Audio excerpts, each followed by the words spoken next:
নমস্কার, আমি গোবিন্দ দেব গোস্বামী দেববাণী অ্যাস্ট্রোলজিতে সবাইকে স্বাগত জানাই। আলোচনা এপ্রিল মাস 2026। আপনার কেমন যাবে? আপনার বলতে এখানে বোঝাচ্ছি বৃষ রাশির জাতক জাতিকাদের। বৃষ রাশির ঘরে আমি 1 লিখে রেখেছি, এটা হচ্ছে বৃষ রাশির ঘর। বৃষ রাশির মানুষজন কেমন কাটাবেন, কেমন ফল পাবেন এই এপ্রিল মাসে, সে নিয়ে আলোচনা। একটু গ্রহাবস্থানটা সংক্ষেপে বলে নিই, তাতে আলোচনাটা বুঝতে আপনাদের সুবিধে হবে। একটু ধৈর্য ধরে শুনতে হবে। ছোট্ট ভিডিও করব, কিন্তু একদম যে জায়গাগুলো আলোচনা করা উচিত সেটাই করব। এখানে শুক্র লেখা আছে, এখানেও শুক্র লেখা আছে। তার মানে গোচরে শুক্র 20 তারিখ পর্যন্ত, মানে 20 তারিখে তিনি তার নিজের রাশিতে আসবেন। এটা বৃষ রাশির অধিপতি শুক্র, তিনি নিজের রাশিতে আসবেন 20 তারিখ। তার আগে কিন্তু দ্বাদশে আছে, অর্থাৎ মেষ রাশিতে আছেন। দ্বিতীয় বৃহস্পতি বসে আছেন, চতুর্থে কেতু বসে আছেন, দশমে রাহু বুধ বসে আছেন। বুধ কিন্তু 11 তারিখ চলে যাচ্ছেন একাদশে। শনি বসে আছেন একাদশে, থাকবেন পুরো মাস। মঙ্গল পুরো মাস থাকবেন একাদশে। রবি 15 দিন পর্যন্ত, 15 তারিখ পর্যন্ত এপ্রিলের তিনি থাকছেন। তারপর দ্বাদশে চলে আসছেন এবং তুঙ্গি হচ্ছেন। আর এখানে বুধ 11 তারিখ গিয়ে নিচস্থ হয়ে যাচ্ছেন, মানে দ্বাদশে বসে আছেন 20 তারিখ পর্যন্ত শুক্র। মোটামুটি একটা আইডিয়া আপনাকে দিলাম। এবারে আলোচনায় প্রবেশ করলে বুঝতে পারবেন আপনার কী ঘটতে চলেছে। যাই হোক, লগ্ন বা রাশিপতি যেহেতু দ্বাদশে বসে আছেন মঙ্গলের ঘরে মেষ রাশিতে, শরীর স্বাস্থ্য সম্পর্কে আপনাকে কিন্তু এপ্রিল মাসের 20 তারিখ পর্যন্ত যথেষ্ট সচেতন থাকতে হবে। প্রথম বার্তা, মন মানসিকতাটাকে একটু শান্ত রাখতে হবে। অধৈর্য হবে চলবে না, অধৈর্য হবেন না। আপনার যথেষ্ট ভালো সময়, সুতরাং শরীরের দিকে একটু নজর রাখুন, না হলে আপনাকে হাসপাতাল যাওয়ার যোগ দেখতে পাওয়া যাচ্ছে। বা অন্যান্য ক্ষেত্র আরও আলোচনায় প্রকাশ আসবে। যেহেতু লগ্নপতি বা রাশিপতি যিনি ষষ্ঠপতি দ্বাদশে যাচ্ছেন, আইনি কিছু লিটিগেশনের কারণে এপ্রিল মাসে আপনাকে আইনের মুখোমুখি হতে পারে, হতে পারে। এ বিষয়ে আপনাকে সচেতন থাকতে হবে। বলুন আমার তো কোনো আইন নেই, এরকমও দেখা যেতে পারে যে আপনার অন্যের কারোর সাক্ষী বা পুরনো কোনো মামলা, পুরনো কোনো রোগ, এগুলো আসতে পারে, যার জন্য হাসপাতাল হতে পারে, চিকিৎসকের পরামর্শে যেতে হতে পারে। আইনের জটিলতার জন্য আপনাকে আইনের সাহায্য নিতে হতে পারে, বা কাঠগড়ায় 10 মিনিটের জন্য যে কোনো কারণে দাঁড়াতে হতে পারে, বা থানা পুলিশের জায়গায় দাঁড়াতে হতে পারে। গেল। দ্বিতীয় স্থল সঞ্চয়, ব্যাংক ব্যালেন্স, শ্বশুরবাড়ি, খাদ্য, বাক্য, এগুলো আলোচনা করা হয়। সেখানে বৃহস্পতির মতো গ্রহ বসে আছেন। বৃহস্পতিকে আপনার অষ্টমপতি এবং একাদশপতি। বিশেষ করে যারা দূরবর্তী জায়গায়, বিদেশ সমন্বিত বিষয়ে যুক্ত আছেন, তাদের যথেষ্ট সঞ্চয় যোগ দেখা যাচ্ছে। এই সময়কালে আপনারা সুখাদ্য খেতে পাবেন বা পারবেন। আপনাদের মুখ দিয়ে খুব ভালো ভালো কথা বেরাবে। উত্তরাধিকার সূত্রে আপনার কিছুটা সঞ্চয় বাড়ার সম্ভাবনা দেখতে পাচ্ছি। যারা বিবিধ কোম্পানির সাথে যুক্ত আছেন, তাদের থেকেও বেশ কিছুটা সঞ্চয় বৃদ্ধির যোগ দেখতে পাওয়া যাচ্ছে। শ্বশুরবাড়ির সাথে সম্পর্কটা খুব একটা খারাপ যাওয়ার সম্ভাবনা আপাতত দেখছি না। গেল। তৃতীয় ঘর যোগাযোগ, পরাক্রমতা, ভ্রাতা ইত্যাদি। ধরে নিয়েছি আমরা আপনার যেহেতু বৃষ রাশি, চন্দ্র এখানে আছেন, চন্দ্র তো 54 ঘন্টা অন্তর পরিভ্রমণ করেন, সুতরাং দেখা যাচ্ছে যে আপনার যোগাযোগ, পরাক্রমতা বৃদ্ধির যোগটা প্রবল। ভাইদের সাথে একটা সম্পর্কের উন্নতি হবে অবশ্যই। ছোটোখাটো ভ্রমণ হওয়ার যোগ দেখতে পাওয়া যাচ্ছে এই সময়। এই সময়কালটা কিন্তু শুধু মন মানসিকতাটাকে একটু ধীর স্থির রাখতে হবে। চতুর্থ ঘর খুবই গুরুত্বপূর্ণ জায়গা এবং কেতুর মতো গ্রহ চতুর্থে বসে আছে। চতুর্থ ঘর থেকে মায়ের শরীর স্বাস্থ্য, মাতৃ সম্পদ, গাড়ি বাড়ি যানবাহন, যারা পঠন পাঠন করছেন স্নাতক স্তর পর্যন্ত পঠন পাঠন ইত্যাদি এই জায়গা থেকে আলোচনা করা হয়। এই জায়গার অধিপতি হচ্ছেন রবি। রবি কিন্তু 15 তারিখ পর্যন্ত আপনার একাদশী। সুতরাং যারা পঠন পাঠনে আছেন, একাদশ স্থলে রবি থাকার কারণে যথেষ্ট শুভ ফল পাবেন। তৎপরবর্তী ক্ষেত্রে দ্বাদশে এলে বিদেশ সমন্বিত ব্যাপারে, কিংবা যারা চিকিৎসা নিয়ে পড়তে চাইছেন, যারা আইন নিয়ে পড়াশোনা করছেন, ঋণ লেনদেন, ব্যাংকিং বিষয়, এইসব বিষয় নিয়ে যারা পড়াশোনা করছেন তাদেরও সময়টা ভালো। কিন্তু কেতু বসে আছেন, পঠন পাঠন যারা করছেন গণিত জাতীয় জায়গা, এটা কিন্তু যথেষ্ট সাপোর্টেড গুপ্ত কোনো বিদ্যা এ সময় গ্রহণ করতে পারেন। পঠন পাঠনের দিক গেল। যানবাহন ক্রয়ের ক্ষেত্রে 11 তারিখ পর্যন্ত সময়টা খুব একটা খারাপ দেখছি না, যথেষ্ট ভালো। তৎপরবর্তী ক্ষেত্রে একটু সময়টা সাবধান, যারা ড্রাইভিং করছেন সাবধানে থাকতে হবে আপনাদের। মায়ের শরীর স্বাস্থ্য 11 তারিখের পর একটু খারাপ অনুভূত হবে, চিকিৎসকের কাছে যেতে হতে পারে, হাসপাতালে নিয়ে যেতে হতে পারে পরিবারের কাউকে বা মা। গেল। ভূমি ক্রয় যোগ আমি দেখতে পাচ্ছি 15 তারিখ পর্যন্ত খুব ভালো যোগ, একটা ভূমি ক্রয় যোগ আপনাদের আছে। তারপরে যারা কিনবেন তাদের কিন্তু একটু সতর্কবাণী, আপনারা কাগজপত্র ভালো করে দেখে শুনে তবে গিয়ে কিনবেন। এটুকু। পঞ্চম স্থল সাফল্য, প্রতিষ্ঠা প্রাপ্তি, উচ্চশিক্ষা, প্রেম, সন্তান ইত্যাদি আলোচনা করি। তার অধিপতি হচ্ছেন বুধ। বুধ কিন্তু দশমে বসে আছেন 11 তারিখ পর্যন্ত, আবার 11 তারিখেই তিনি চলে যাচ্ছেন কোথায়? একাদশী।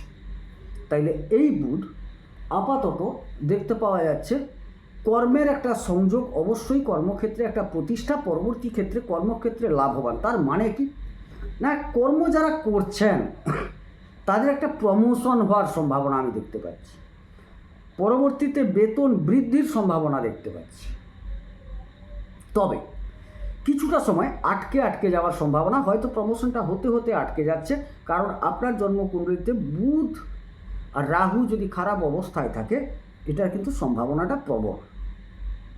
একটু সাবধান থাকতে হবে আপনার, না হলে কিন্তু কর্মে যথেষ্ট কর্মপ্রাপ্তি যোগও দেখা যাচ্ছে, কর্মে উন্নতি যোগও আমি আপাতত দেখতে পাচ্ছি। এটুকু বলতে পারা যায়। প্রেমের ক্ষেত্র, কর্মস্থলে কিছুটা প্রেম হওয়ার সম্ভাবনা আমি দেখতে পাচ্ছি এবং প্রেম থেকে লাভবান হওয়ার যোগ।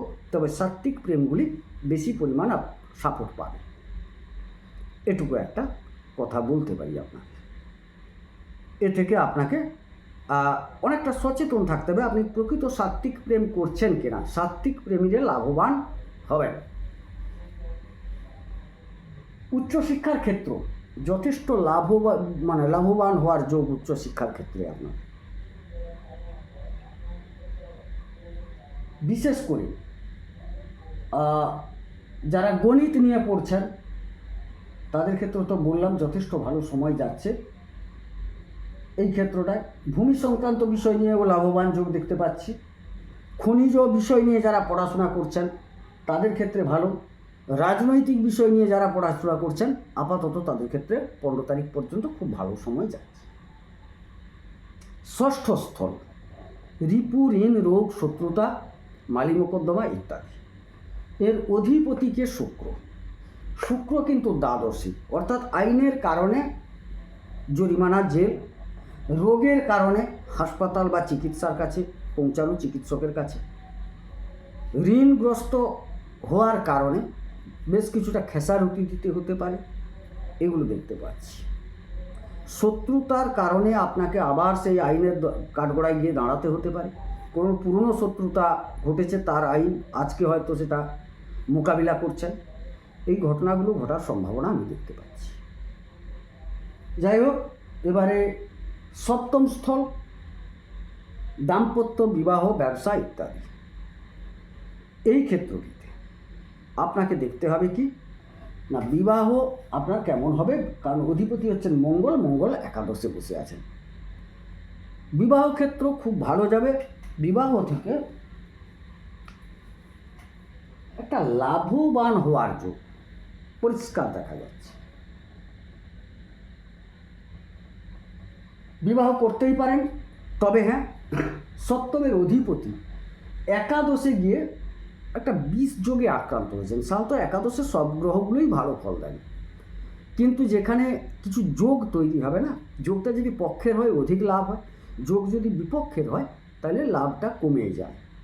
এই ক্ষেত্রে আপনার একাদশে জোড়া বিষ যোগ তৈরি হয়েছে, অর্থাৎ রবি শনিতে একটা বিষ যোগ তৈরি হয়েছে, শনি মঙ্গলে একটা বিষ যোগ তৈরি হয়েছে।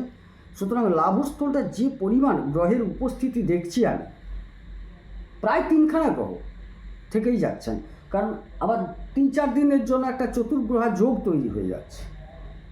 সুতরাং খুব ভালো লাভবান যোগ। তার মধ্যে দেখছি 11, 12, 13, 14, 15 এই সময়টা আপনার ক্ষেত্রে খুব খুব প্রফিটেবল সময়।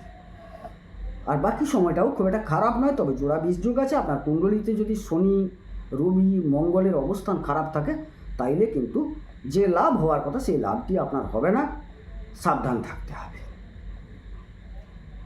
ব্যবসায়িক ক্ষেত্রে আবার বলি, ব্যবসায়ীদের ক্ষেত্রে লাভবান যোগ, কিন্তু যতটা প্রত্যাশা করবেন ততটা নাও হতে পারে। বিবাহের ক্ষেত্রেও একই জিনিস, আপনার কুণ্ডলিতে যদি একটু পারমিট করে ভালো লাভবান যোগ, গোচর কিন্তু প্রবল লাভ দিচ্ছে, তার মধ্যে কিঞ্চিত খারাপ দিচ্ছে। আপনার কুণ্ডলির সাথে ম্যাচিং করলে যদি দেখা যায় যে লাভবান যোগ আছে, তাহলে লাভ অবশ্যই পাবেন। কুণ্ডলী যদি বলে না কিঞ্চিত খারাপ আছে, তাইলে এতটা লাভ নাও পেতে পারেন। এখানে ভয় দেখার আবার প্রশ্ন নেই। একাদশে সব গ্রহ ভালো ফল দেয়, কিন্তু যোগের কারণে কিঞ্চিত সেটা হ্রাস পায়। অষ্টম স্থল, মারক, ধ্বংস, ক্ষয়ক্ষতি, অপবাদ, অপযশ ইত্যাদি আমরা আলোচনা করে থাকি অষ্টম স্থল থেকে। এই জায়গার অধিপতি বৃহস্পতি, বৃহস্পতি কিন্তু সেকেন্ড হাউসে, আবার বিদেশ দূরবর্তী জায়গাও বোঝায়, কোম্পানি বোঝায়। যারা কোম্পানিতে কাজ টাজ করেন তাদের যথেষ্ট ভালো সময়, বিদেশে রিলেটেড যারা আছেন তাদের যথেষ্ট ভালো সময় আমি দেখতে পাচ্ছি। এই সময়কালে কিছু মৃত ব্যক্তি বা উত্তরাধিকার সূত্র থেকে আপনার সঞ্চয় যোগ আপাতত ভালো, খুব ভালো দেখতে পাওয়া যাচ্ছে। নবমপতি শনি একাদশে, ভাগ্যের সহায়তায় লাভবান যোগ, ধর্মীয় কারণে লাভবান যোগ, এবং